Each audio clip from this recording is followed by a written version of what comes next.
sendiri. Indonesia, tanah yang berbentuk pulau-pulau 17.000 lebih, itu dari siapa? Apakah kita bisa menciptakan tanah air ini? Tidak. Kita diberi oleh Allah Subhanahu wa ta'ala menjadi milik kita, rezeki kita. Nah, terima kasih kita kepada yang pemberi ini apa? Itu yang ditanya. Mampu menjaga atau tidak? Atau mempunyai sifat masa bodoh atau tidak? Atau meningkatkan rasa memiliki, handar beni, tambah syukurnya kita kepada Allah Subhanahu wa ta'ala atau tidak? Nah, lita'arafu kita sendiri kembali kepada kita. Apa yang telah diciptakan oleh Allah Subhanahu wa ta'ala untuk kita semuanya. Bukan lita'arafu kita mengenal saja, oh ini orang Sumatera, oh ini orang Jawa, oh ini orang Kalimantan. Tidak. Bukan itu lita'arafunya. Kita sudah tahu tadi kalau lita'arafu untuk sama kita. Ada lita'arafu kita. Apa yang ada di dalam bumi pertiwi ini. Apa yang namanya nasionalisme itu hanya kebangsaan saja? Tidak.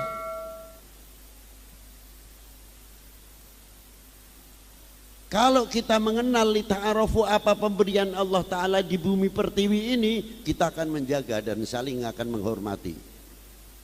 Sekalipun kita melihat sehelai rumput yang kering, sebutir pasir, walaupun yang hijau itu banyak, tapi tetap kita akan menghargai. Apapun sehelai rumput yang kering adalah milik kami bangsa Indonesia. Sebutir pasir walaupun tidak ada artinya, apapun itu adalah milik kami bangsa Indonesia. Itu harus tertanam.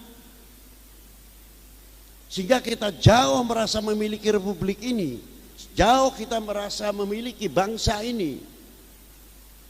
Itu hebatnya. Timbul merasa memiliki dan kefanatikan yang luar biasa. Apa di antara kefanatikan? Ini sekira-kiranya kalau kita merasa bumi pertiwi ini kaya, mestinya harus diganti dong. Jambunya jangan jambu Bangkok. Hidup di Indonesia, apa di Indonesia, yang air kita, yang ngasih pupuk kita. Ya Allah, setelah batik kita besar, kita ambil jambunya, ditanya jambu Bangkok. Berarti kita melarat. Ada lagi ayam, makannya di sini, apa di sini, bertelur di sini, setelah menetas besar namanya ayam. Bukan ayam Indonesia, kok berat amat sih namakan ayam Indonesia, jambu Indonesia, duren Indonesia, duren Bangkok, jambu Bangkok, ayam Bangkok. Ini Indonesia ini subur, makmur. Kemana kesuburan kemakmuran? Masa kita tidak bangkit merasa memiliki? Harusnya kita mengatakan jambu Indonesia, duren Indonesia, ayam Indonesia, baru kita bangga. Itulah ekonomi Indonesia akan maju nanti.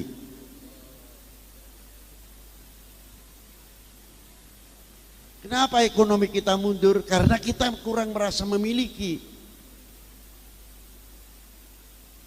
Coba kalau kita, jambu apa Mas? Indonesia Pak. Keluaran mana? Palembang nih. Ini durian top. Iya durian Palembang Pak. Bukan Bangkok. Bangkok sih Bangkok. Ini Indonesia Pak. Ini Palembang. Jangan ngelamun Pak. Ini bukan Pekalongan.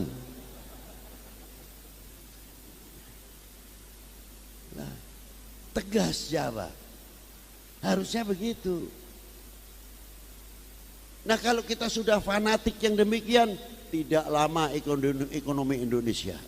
Bahkan jangan khawatir, dolar pun kalah nanti dengan rupiah Indonesia. Karena apa? Kita fanatik kepada rupiahnya, kita fanatik kepada bumi pertiwi ini. Apa yang keluar dari bumi pertiwi ini? Dolar bawah rupiah. Harusnya kan begitu. Betul? Setuju? Setuju sih gampang.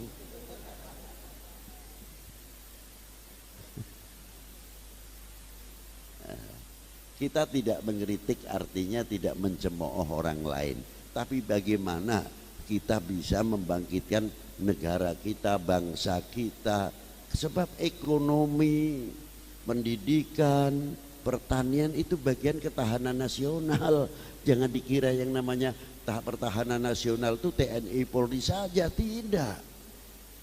Yang namanya pertahanan nasional termasuk pertanian, ekonomi, pendidikan, TNI, Polri itu satu. Itu kekuatan yang luar biasa. Harus saling mendukung. Harus saling kuat. Karena itu benteng-benteng negeri tercinta ini. Ma'asyiral muslimina rahimakumullah. Maka dengan dari hebatnya di tanah air ini melahirkan tokoh-tokoh pendiri bangsa yang militan, bukan yang cengeng. Muncul di Jawa Timur Brawijaya, sebelumnya Raden Wijaya, sebelumnya Singosari, Daha, itu pun sudah diperingatkan untuk kita semuanya. Hati-hati, hati-hati. Ini Singosari ini hebat luar biasa. Daha luar biasa. Bedanya kalau Daha itu turunan daripada Bongateleng atau Lembu Peteng bin Tunggul Ametung, ibunya Ken Dedes. Sedangkan Ken Arok, anaknya Ken Arok dari ibu Ken Dedes, bapaknya Ken Arok. Jadi satu ibu lain ayah. Kecemburuan muncul kedua keturunan, ma baina al asbati Ken Arok wa baina Lembu Peteng. Saling iri, saling dengki, pertempuran tidak ada habisnya. Padahal sudah dibagi, satu mempunyai kerajaan Singosari, yang satu Daha. Ini peringatan untuk kita. Tarung, akhirnya akibat tarung terus kesempatan orang lain masuk. Siapa? Kublai Khan masuk, juru kipas, menekan Singosari, harus membayar upeti. Daha yang diserang sedangkan Singosari dalam keadaan kepepet. Akhirnya diterima, pokoknya selesaikan dulu, kamu serang itu Daha, nanti kita bayar. Jenghis Khan nurut, si Kublai Khan menurut. Akhirnya menyerang Daha. Begitu menyerang Daha, dihajar oleh Singosari dari belakang.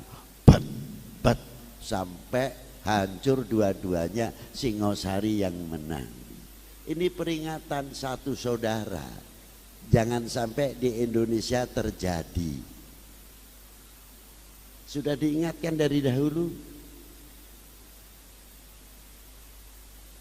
Maka muncullah Raden Wijaya. Di antaranya beliaulah yang membangun Majapahit. Disitulah di Hayam Wuruk, zaman Hayam Wuruk, muncullah Patih Gajah Mada.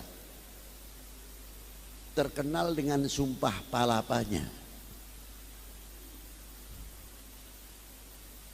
Begitu sumpah palapa tidak tanggung-tanggung, dikuasai mulai Sri Lanka sampai Indochina.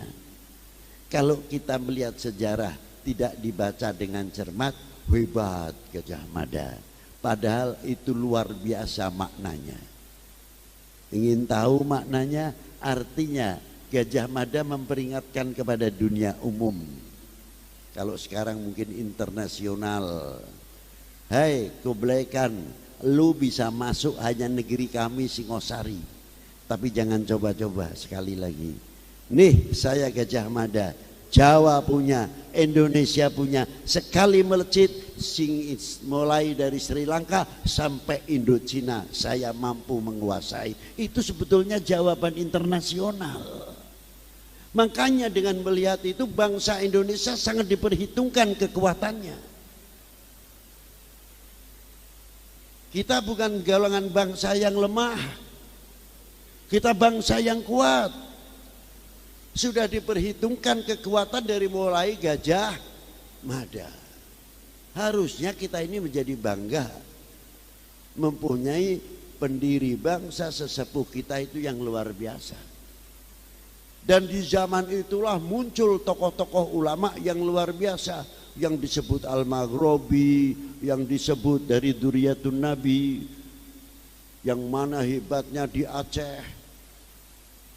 Perjuangannya, saya ingat di zaman Bani Umayyah setelah Imam Ali bin Abi Thalib. Kekuatan di zaman Imam Ali bin Abi Thalib kayak apa? Setelah zaman Imam Ali, kekuatan Bani Umayyah ini ngetop. Ulamanya nggak tanggung-tanggung. Ahli hadis, ahli tafsirnya top. Tapi mengapa bisa tumbang? Apalagi zaman sekarang. Ya maaf kalau saya ngomong hadits 10, ayat Quran 10, pinter bisa ngomong saja sudah alhamdulillah. Ulama-ulama dahulu luar biasa. Begitu kekuatannya Bani Umayyah tumbang, tidak ada 100 tahun. Diteruskan oleh Bani Abbas. Zaman Bani Umayyah sampai ke Spain, pecahannya Spanyol, 350 tahun di Spanyol. Tumbang. Kurang apa ulama pada waktu itu? Kekuatannya bukan tanggung-tanggung ulama-ulama, pengaruhnya luar biasa. Tapi mengapa KO? Zaman Bani Abbas sampai terkenal dengan Baghdadnya 1001 malam. Selesai oleh Zanji atau Hulagu. Hancur Baghdad. Apa sebab? Safiru minal ulama. Lari dari ulama salihin, lari dari ahli bait Nabi sallallahu alaihi wasallam. Ulama yang besar-besar dikejar-kejar, dibunuh, ditahan sampai Al-Imam Abu Bakar Muhyiddin Ibnul Arabi, bukan Muhyiddin Muhammad Muhyiddin Ibnul Arabi, lain lagi. Abu Bakar Muhyiddin dalam penjara, keluar sampai berenang dari Spanyol ke Fas. Berenang. Untung selamat, dan beberapa tokoh-tokoh ulama. Karena apa? Digencet pada waktu itu oleh kekuatan kerajaan-kerajaan setelah Tariq bin Ziyad di Spanyol. Akhirnya apa? Karena memusuhi ulama, tumbanglah. La Bani Umayyah wala Bani Abbas. Tumbang semuanya. Muncul Banten, Aceh, Demak, kemana semuanya ini? Di mana kekuatan ini semua? Ulama pada waktu itu sekali lagi kurang apa?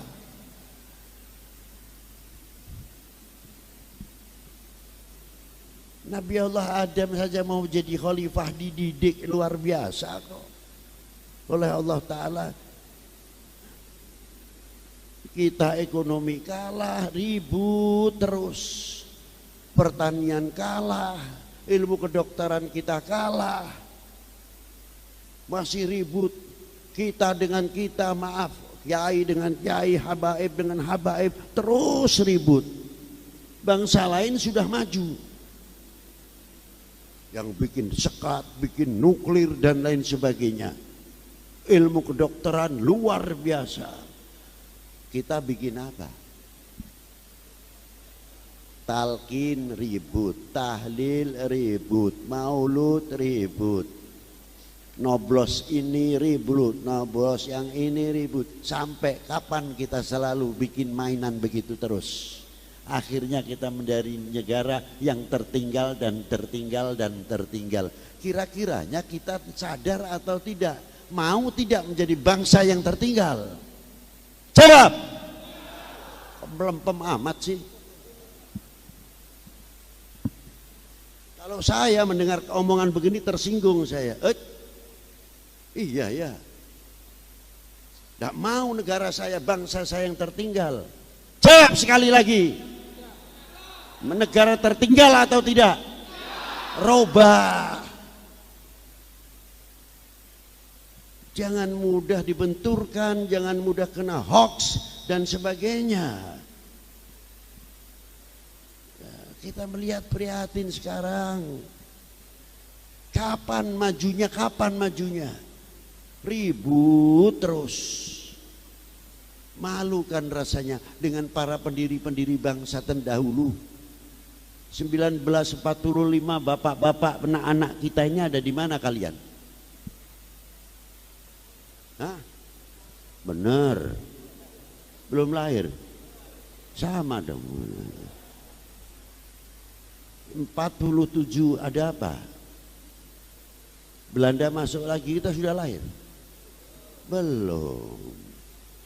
49, 50, 55 kita sudah lahir. Paling bapak-bapak ini mengatakan saya baru umur anak-anak, saya baru lahir. Mungkin Pak Haji Alim itu menjumpai. Saya 47 baru umur 1 tahun. Tahun 47 saya baru umur 1 tahun.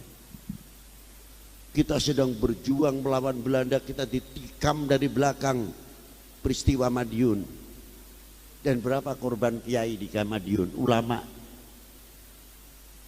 Dan pasukan kita, TNI kita, TKR dulu, pulang dari Madiun dihajar di Purworejo oleh sekutu, oleh Belanda. Kita ada di mana?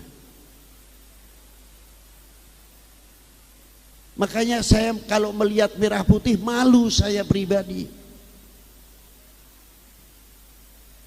Pernah bawa apa bambu runcing atau apa kek? Kita pernah meneteskan darah untuk sebab berdirinya berkibarnya merah putih atau tidak? Kelihatannya secarik kain dengan warna merah dan putih, tapi ingat di dalam merah putih itu ada kehormatan bangsa, harga diri bangsa, jati diri bangsa ada di dalam merah putih. Bukan sekadar lambang. Nah, mari kita tanya, pernah ngisi apa, mempunyai kontribusi apa untuk mengisi kemerdekaan?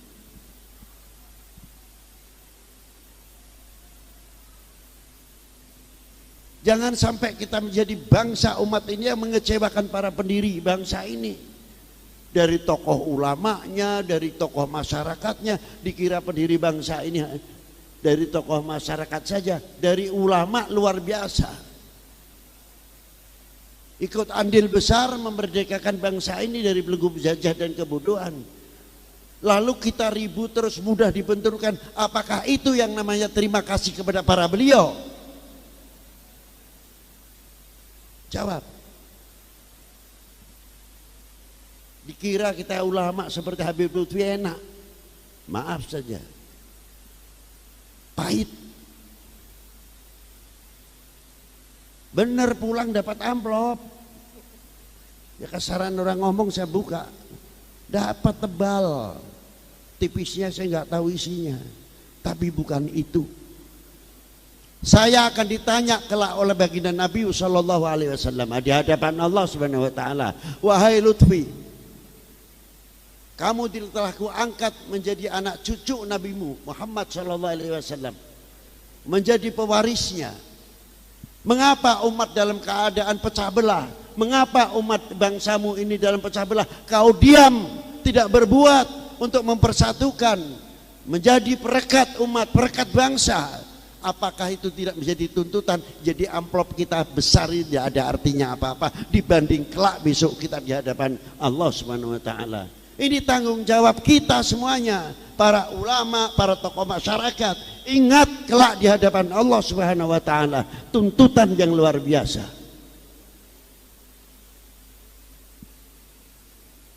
Tinggal satu aja. Kita akan menjadi manusia, umat yang memalukan baginda Nabi sallallahu alaihi wasallam di hadapan Allah taala atau tidak?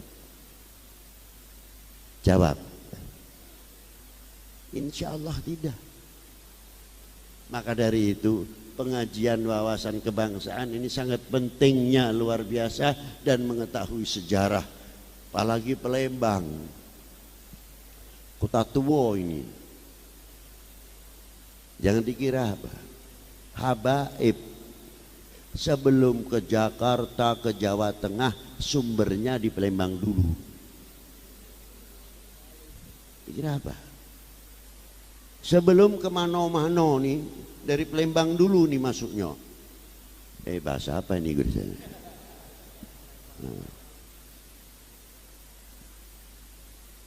Jadi habaib paling tertua kebanyakannya di Palembang. Baru masuk Cirebon, Banten, Semarang, Surabaya. Jadi kalau kita tanya di Kawah Tengkurep, Bombaru dan lainnya, itu sumber para habaib, para ulama-ulama terdahulu yang wafatnya sudah sekian abad, sekian ratus tahun, sekian ratus, masih banyak sekali. Dan kemana sejarah-sejarahnya itu? Alhamdulillah, bagaimanapun masjid tinggalannya Sultan Badaruddin masih diteruskan oleh cucunya itu, sekarang ikut memelihara. Satu kebanggaan untuk kita semuanya. Coba, jangankan lagi masjid, di Indonesia sangat menghargai Borobudur lestari, Prambanan dilestarikan, karena itu milik kami.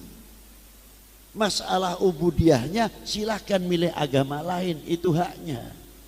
Tapi secara nasional itu termasuk milik kami. Kami menjaganya dan memeliharanya luar biasa. Makam-makam di sini masih terhormat, masih kelihatan. Di Bombaru masih rapi begitu. Belum yang di Kawah Tengkurep, Sobo Kingking dan lain-lainnya. Saya bangga. Tapi kalau kita melihat ke Mekah, lihat Baqi, nangis saya. Ya Allah, ini makam para sahabat kemana? Mana makam para ashabin Nabi? Mana makam ahli bait Nabi sallallahu alaihi wasallam? Mana makamnya Sayyidah Fatimah, orang anak yang paling putri Nabi, dicintai oleh baginda Nabi sallallahu alaihi wasallam, yang luar biasa. Pasir hanya batu. Orang mau ziarah lihat haram, haram, mamnu, mamnu.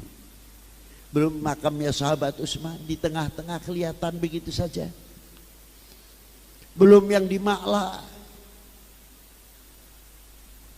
Kita memikirkan bagaimana regenerasi bangsa ini sehingga dia ke Paten Obor tidak tahu nasabnya, tidak tahu generasi tua yang begitu hebat, jasanya luar biasa. Maaf, bukan saya menyindir, kenyataannya boleh tanya sama orang pernah umroh. Itu satu contoh. Itu masalah syirik. Masalah syirik kami tidak tahu. Syirik itu tempatnya di i'tikad. I'tikad itu letaknya di hati, bukan di mulut. Yang tahu getaran hati seseorang siapa? Ini orang begini banyak, hatinya gimana, Abah? Kita tidak tahu kok. Mungkin yang sebelah sana mengatakan, Beb jangan kemalaman pengajiannya, tempat saya masih jauh pulangnya. Bisa saja. Ya. Yang sebelah sana ibu-ibu lain lagi, Beb saya ninggal anak kecil nih di rumah, apalagi saya bawa anak kecil, nanti jangan kemalaman, saya pulangnya gimana nanti. Hatinya mengatakan begitu, saya pun tidak tahu. Alah ini yang di depan saya mungkin saudara-saudara adik-adikku, saya sudah janji ini, sudah janji itu. Wah, kalau kemajian kemalaman malah berarti gagal pertemuan kita. Bisa saja, tapi kita pun ya tidak ngerti urusan begitu. Kok enak saja nuding orang. Lah inilah Lalu generasi yang akan datang kalau melihatnya yang terjadi begitu, lalu bagaimana? Kami di Indonesia masih bangga lihat Taman Pahlawan tuh. Apapun agamanya, para beliau pernah berjasa untuk mengusir penjajah. Kelihatan kebinekaan yang luar biasa. Yang lain agama, yang muslim dan tertata dengan rapi. Belum makam-makam yang aulia wal ulama, sehingga generasi kita apabila bertanya, oh ya itu ada buktinya, alhamdulillah. Ini kita lihat Taman Pahlawan saja begitu rapinya, begitu bagusnya. Dan belum makam-makam aulia-aulia di sini, di Jawa dan sebagainya. Satu kebanggaan yang luar biasa. Tapi kalau sudah terjadi yang saya sebutkan tadi, bagaimana nanti generasi muda? Dikenal mana makamnya sahabat anu, tahu. Mana makamnya sahabat anu, tahu. Loh ini sejarahnya kan ada, tahu. Coba. Apakah ini tidak mengkhawatirkan untuk bangsa kita khususnya sehingga kematian obor? Apa? Sejarah. Maka dari itu tanamkan kepada anak-anak kita cinta kepada Indonesia, cinta bangsa, cinta tanah airnya. Karena itu tanggung jawab kita bersama kelak di hadapan Allah Subhanahu wa taala. Tanah air ini yang diberi oleh Allah taala, kita akan ditanyakan, engkau apakan tanah air yang telah aku berikan kepada kalian. Semoga dengan kebangsaan ini kita tergugah dan kita akan mempersatukan, mempererat, merapatkan jajaran kita semakin kuat menjadi bangsa yang kokoh. Terakhir saya ingat sabda Nabi SAW, Qul in kuntum tuhibbunallah fattabi'uni yuhibbukumullah. Katakanlah kekasihku kepada umatmu, bila kalian ini mencintai aku. Rasulullah dapat mandat langsung dari Allah Ta'ala. Apa mandatnya? Fattabi'uni. Katakanlah kepada umatmu, ikutilah aku, yakni ikutilah Rasulullah sallallahu alaihi wasallam, yuhibbukumullah. Sahabat bertanya, sejauh mana kita dikategorikan orang yang beriman ya Rasulullah? Dijawab Rasulullah, selagi engkau mencintai Allah. Selanjutnya ya Rasulullah, mencintai utusannya. Selanjutnya ya Rasulullah, mengikuti sunnah dan tarekatnya. Di tengah-tengah hadis ini Rasulullah bersabda apa? Wal yatawaffatun nas fil iman ala qadri tafawutihim fi mahabbati. Kadar bobot iman seseorang tergantung kecintaannya kepada aku. Bila cintanya sama Rasulullah luar biasa, imannya akan semakin luar biasa. Tapi oknum-oknum manusia yang akan menghancurkan umat Islam khususnya dan umat beragama pada umumnya, ingat, kalau sudah di ekonomi ini digoyang, bangsa Indonesia masih kokoh bersatu, paling mengkhawatirkan nanti akan dibenturkan antar umat beragama. Itu perlu kita jaga baik-baik. Jangan sampai kita terpancing dengan benturan-benturan itu. Satu-satunya jalan untuk memecah Indonesia. Ingat itu. Hadis ini akan dibalik maknanya, diputar balik. Oh, kalau begitu kadar bobot iman seseorang tergantung cintanya kepada nabinya. Oh, kalau begitu mau menghancurkan umat Islam atau umat beragama, kendorkan cintanya kepada nabinya dan para ulamanya. Kalau sudah melentur kecintaannya kepada nabi dan rasulnya dan para ulamanya, paling mudah umat itu dibenturkan, umat itu dihancurkan. Sebaliknya, kalau bagaimana cara menghancurkan bangsa ini, negara ini, Grogoti dahulu kepercayaannya kepada pemerintahnya melentur, kepercayaannya kepada ulama melentur, kepercayaannya kepada TNI-nya melentur, kepercayaannya kepada Polri-nya melentur, akhirnya tidak percaya, baru Indonesia akan mudah dipecah belah. Wahai bangsaku yang kubanggakan, relakah negerimu ini terpecah belah? Kalau tidak, ayo mari kita jaga bersama-sama, kita perkokoh tanah air Indonesia. Setuju? Wassalamualaikum warahmatullahi wabarakatuh.